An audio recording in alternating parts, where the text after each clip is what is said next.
Assalamualaikum warahmatullahi wabarakatuh. Hai Sobat YouTube, ketemu lagi sama saya Koirul, masih di channel Yuk Cari Tahu.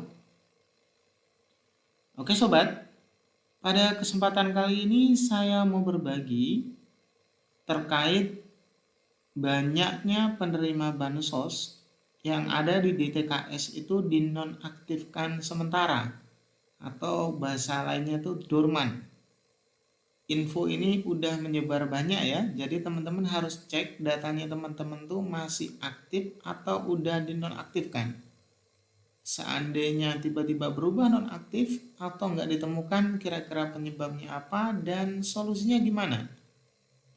Nah, info itu akan saya ulas di video ini, sehingga simak terus ya. Namun, sebelum lanjut, alangkah baiknya kalau teman-teman semua bersedia support channel ini dengan klik tombol subscribe serta diaktifkan juga loncengnya. Oke, kita langsung aja menuju videonya. Sebelumnya, teman-teman perhatikan ini salah satu data apabila nanti dicek di infonya di DTKS itu muncul keterangan seperti ini. Berarti data tersebut itu udah valid atau masih berlaku, atau bahasa kerennya itu udah benar gitu ya. Bahkan di sini ada keterangan penerima BNPT ini nggak ada ya, di sini kosong. Terus penerima BST statusnya oke atau iya, dan di sini udah disalurkan. Terus nanti keterangan PKH-nya nggak ada seperti ini, berarti nggak nerima. Kalau kondisinya kayak gini, ini berarti datanya teman-teman aman atau teman-teman bisa leha-leha ibaratnya. Tapi jangan sampai kayak gini teman-teman. Di sini ada salah satu data di daerah Sulawesi Tengah, kabupatennya Bangge dan Toili kecamatannya, ketika dimasukkan nama, itu nanti keterangannya gini, tidak terdapat peserta atau PM atau penerima ya. Kalau kondisinya kayak gini, ini ada beberapa kemungkinan. Kemungkinan pertama itu namanya itu keliru. Maksudnya keliru ketika ngetik ya. Atau memang benar udah dinonaktifkan. Dari yang awalnya aktif kayak gini menjadi nonaktif. Kalau kayak gini, ini gawat teman-teman. Nah, sebelum lanjut ke penyebabnya apa dan solusinya apa, kita simak dulu ya info dari beberapa berita di media sosial. Salah satu contohnya saya ambil itu dari kompas.com.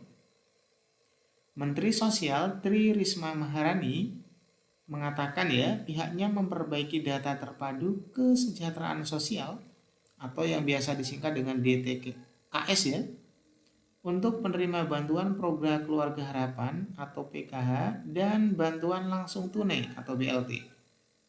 Ia mengatakan dari perbaikan DTKS tersebut sebanyak 21 juta lebih data yang ditidurkan atau didormankan. Nah, ini bisa aktif lagi atau enggak? Nah, sebentar kawan-kawan ya, kita akan coba bahas itu.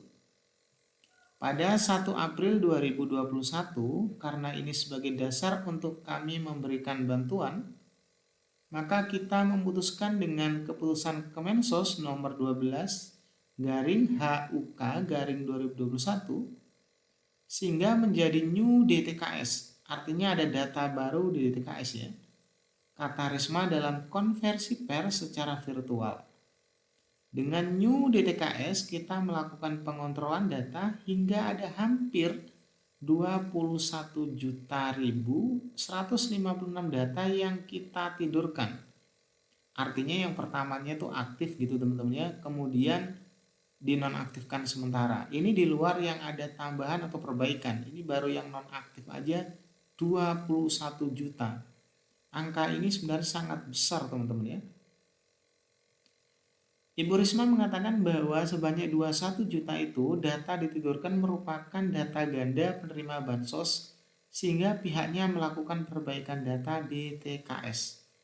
Nah, maksudnya data ganda di sini apa kawan-kawan?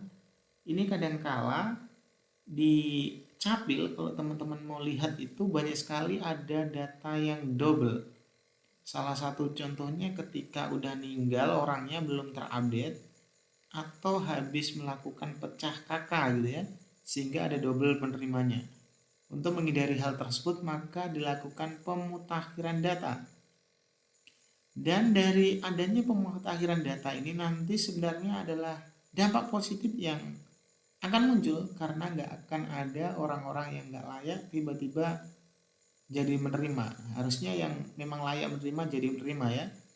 Dan ini ujungnya nanti kalau teman-teman ingin tahu akan berdampak pada subsidi dari PLN juga karena banyaknya ketidaksesuaian data di PLN dengan DTKS ini, sehingga nanti yang kalau di DTKS-nya itu valid maka tetap aman, tapi kalau DTKS-nya nggak valid nanti bisa aja dicabut kepesertaan dari subsidinya. Oke, kita lanjut dulu ya. Ia sudah berkomunikasi dengan Badan Pemeriksa Keuangan, BPK, dan berbagai macam badan-badan penerima badan-badan lain yang sesuai gitu ya terkait hal tersebut. Nah, dengan begitu menurut Ibu Risma, Kemensos akan menerima data penerima bantuan sosial baru dari pemerintah daerah. Nah, ini kata kuncinya dari pemerintah daerah, teman-teman.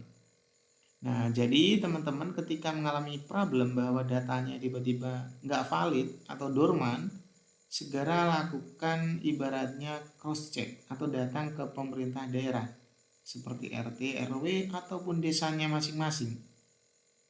Begitu pula apabila ibaratnya merasa kurang mampu dan kira-kira berhak nerima tapi nggak dapat, silakan melakukan pengajuan lewat desanya masing-masing ya. Oke, kita lanjut dulu. Nah, 21 juta data ganda, jadi ganda bisa namanya ganda, kemudian ganda bisa penerimanya. Jadi kita buka usulan dari daerah untuk usulan baru, ujar dia. Jadi nanti ada usulan baru kawan-kawan. Nah, jadi gitu teman-teman ya.